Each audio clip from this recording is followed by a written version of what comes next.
رسول اللہ صلی اللہ علیہ وسلم فرمایا کرتے تھے اعمالکم اعمالکم، تمہارا اوپر آنے والا شخص جو تم پہ آرڈر چلاتا ہے، فیصلے تم پہ مسلط کرتا ہے، یہ تمہارے اعمال کا نتیجہ ہوا کرتا ہے، یوں ہی کوئی نہیں آتا۔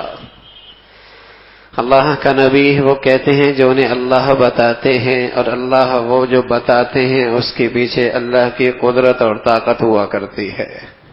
اس سے حالات بدلتے ہیں، امن کیوں رخصت ہوتا ہے، دلوں کا چین کیوں غائب ہو جاتا ہے، رزق کی تنگی کیوں آنے لگتی ہے، بندش کیوں ہو جایا کرتی ہے۔ پہلے مٹی اٹھاتا سونا بن جایا کرتا تھا، اب سونا بھی اٹھاتا ہے وہ بھی مٹی ہو جایا کرتا ہے۔ یہ کوئی ایسا ہی نہیں ہوتا، ایسی شاندار بستی ہے جدھر دیکھو جتنا طویل سفر ہے اتنی طویل اس کے دونوں طرف پھلدار درختوں کے باغات ہیں۔ ایک شخص سر پہ ٹوکری رکھ کے باغ میں داخل ہوتا، ہاتھ ہلانا نہیں پڑتا، شاخ ہلانی نہ پڑتی، صرف ادھر سے ادھر نکلتا، ٹوکرا پھلوں سے بھر جایا کرتا تھا۔ بلدۃ طیبہ، ایسا خوبصورت شہر تھا، ایسی پرفضا جگہ تھی، کوئی شخص جوؤں والا سر میں جوئیں ہوتی اس شہر میں آ نکلتا، اس کی جوئیں ختم ہو جایا کرتے تھے۔ بلدۃ طیبہ، بڑا ہی خوبصورت پیارا شہر تھا، ورب غفور، اور رب پروردگار بھی بڑا بخشنے والا۔ یہ اس بستی کا ایک نقشہ ہے، یہ بھی ایک دنیا میں بستی گزری ہے کہ ایسی نعمتوں سے فراوانی اللہ نے اس زمین کو دے رکھی ہے۔ زمین بڑی زرخیز ہے اور پانی کا نہری نظام بہت شاندار ہے، ایک بہت بڑا ڈیم ہے جس سے ساری زمین سیراب ہوتی ہے، اور زمین میں قوت اور طاقت اتنی کہ کئی بار پھل بڑے ہی زبردست۔ کیا ہوا؟ فرمایا فَأَرْسَلُوا عَلَيْهِمْ سَيْلَ الْعَرِمِ، وہی جس سے ان کی زندگی سی، وہی جس سے ان کی زمین کو زرخیزی ملی تھی، وہی جس سے ان کے پھل اور غلے اگ رہے تھے، وہی ان کے لیے موت کا سامان بن کے آ گئے۔ وہی بل جس سے پوری زمین زرخیز ہو رہی تھی، وہی سیلاب کی شکل پہ ان پر آئی، ساری بستی برباد ہو۔ علمیہ یہ کیوں ہوا؟ ذَلِكَ جَزَيْنَاهُمْ بِمَا كَفَرُوا، اس لیے کہ ہم یہ سزا انہیں دیتے ہیں جو ناشکری کرتے ہیں۔ وَهَلْ نُجَازِي إِلَّا الْكَفُورَ، اور ایسی سزائیں بڑی ناشکری کرنے والوں ہی کو ملتی ہیں۔ ناشکری کی سزا ہے، ناشکری کی سزا ہے کہ خوشحالی تنگ دستی سے بدل جاتی ہے، امن خوف سے بدل جاتا ہے، اطمینان اور سکون بے چینی اور پریشانی سے بدل جاتی ہے۔ اور شاید آج دنیا میں نعمتوں کی کمی بھی کوئی نہیں، لیکن ناشکری کی بھی حد ہو گئی ہے، پھر سزا بھی ہر جگہ ہی پڑی ہوئی ہے، پھر اس سزا کے نقشے بھی ہر جگہ ہی ہیں۔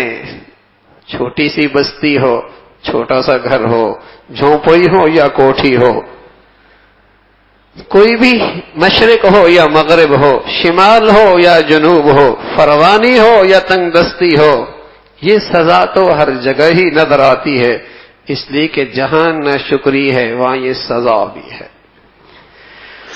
یہ نہیں کہا کہ فیکٹری لے لیں گے، کارخانے لے لیں گے، کوٹھی لے لیں گے، بنگلے لے لیں گے، نہ، بلکہ کہا فَأَذَاقَهَا اللَّهُ لِبَاسَ الْجُوعِ وَالْخَوْفِ، یہ سب کچھ رکھ کر بھی ہو سکتا ہے اللہ اسے خوف کا لباس پہنا دے، اسے فقر کا لباس پہنا دے، اندر کا فقیر ہے اور کسی کروٹ سکون اور اطمینان کوئی نہیں، سارے نقشے موجود ہیں، لیکن اس ناشکری کی سزا نے اسے آدھا بوچا، اس ناشکری کی سزا نے ناشکری کی سزا اس کا اوڑھنا بچھونا بن گئی۔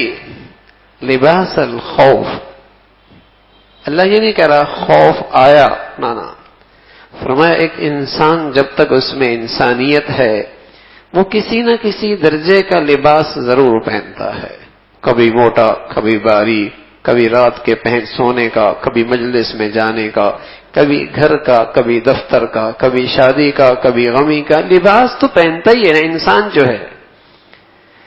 انسانیت رخصت ہو جائے تو بے لباس ہوتا ہے، ورنہ جب تک انسانیت ہے لباس پہنے گا۔ فرمایا جیسے لباس اس کے ساتھ ہر وقت رہتا ہے، یہ خوف کا لباس بھی اس وقت اس کے ساتھ ہر وقت رہتا ہے۔ لباس الخوف والجوع۔ اللہ میاں یہ سزا کیوں ملی؟ فکفرت بانعم اللہ، اللہ کی نعمتوں کی ناشکری کی ہے، اور نعمتوں کی ناشکری کی سب سے بڑی شکل ہے، نعمتوں کی ناشکری کی سب سے بڑی شکل ہے اللہ حسن دے، اللہ جوانی دے، اللہ صحت دے، اللہ خوشحالی دے، اللہ فراوانی دے، اللہ آسانی دے، اللہ سہولت دے، اللہ عہدے دے، اللہ منصب دے، اللہ سوسائٹی میں مقام دے دے۔ جو یہ نعمتیں بڑھتی چلی جائیں، اس کی زندگی میں اللہ کی نافرمانی بڑھتی چلی جائے۔ جو نعمتوں میں اضافہ ہوتا چلا جا رہا، اس کی سرکشی میں اضافہ۔ کبھی اللہ کا گھر دیکھ لیا کرتا تھا، اس کے سامنے گڑ گڑایا کرتا تھا، اس کے سامنے عاجزی دکھایا کرتا تھا، اس کے سامنے رویا کرتا تھا، اس کے سامنے اپنے آپ کو محتاج پایا کرتا تھا، اور آج کیا ہوا؟ سرکش بن گیا ہے، غرور آ گیا ہے، تکبر آ گیا ہے۔